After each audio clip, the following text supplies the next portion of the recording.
প্রিয় দেশবাসী, আমি রয়েছি 300 ফিটে। আপনারা দেখেন দেশ দেশ রত্ন শেখ হাসিনার উন্নয়ন। আজকে আমরা সারা বাংলাদেশে শেখ হাসিনার যে উন্নয়ন আমরা ভোগ করছি। যারা জননেত্রী শেখ হাসিনাকে ফ্যাসিস্ট বলেন, আমি মনে করি জননেত্রী শেখ হাসিনা এই বাংলাদেশের একটা আর্টিস্ট ছিল। এই বাংলাদেশটাকে সুন্দর সাফল্যভাবে তৈরি করা এবং গরিব দুঃখী মানুষের যে হৃদয়ের আত্মাই হচ্ছে শেখ হাসিনা। আজকের এই উন্নয়ন সারা বাংলাদেশে যেখানেই যাবেন সেখানেই শুধু জননেত্রী শেখ হাসিনার উন্নয়নই দেখতে পাই।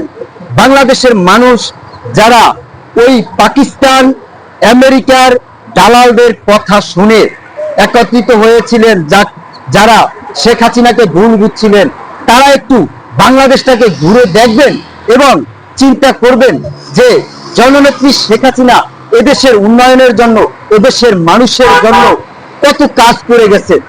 আজ তাকে আমরা দেশের বাহিরে নির্বাসন করেছি। আমরা আবার চাচ্ছি এদেশের জনগণ আবার দেশ নেত্রীকে এই দেশে ফিরিয়ে এনে আবার এই দেশকে সেই সিঙ্গাপুর যে বলা হতো রোল মডেল বাংলাদেশ আবার ইনশাআল্লাহ তৈরি হবে দেশ নেত্রী শেখ হাসিনার মাধ্যমেই।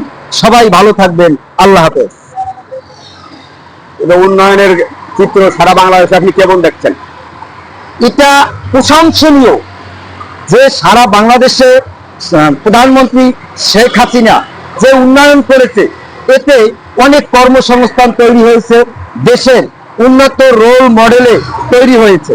আপনি দেখেন পদ্মা সেতু, তারপরে এই যে ফ্লাইওভার, বঙ্গবন্ধু টানেল, বিভিন্ন জায়গায় যে উন্নয়নমূলক কাজগুলো জননেত্রী শেখ হাসিনা করে গেছেন এদেশের মানুষের জন্য, কখনো এদেশের মানুষ জননেত্রী শেখ হাসিনাকে ভুলতে পারবে না।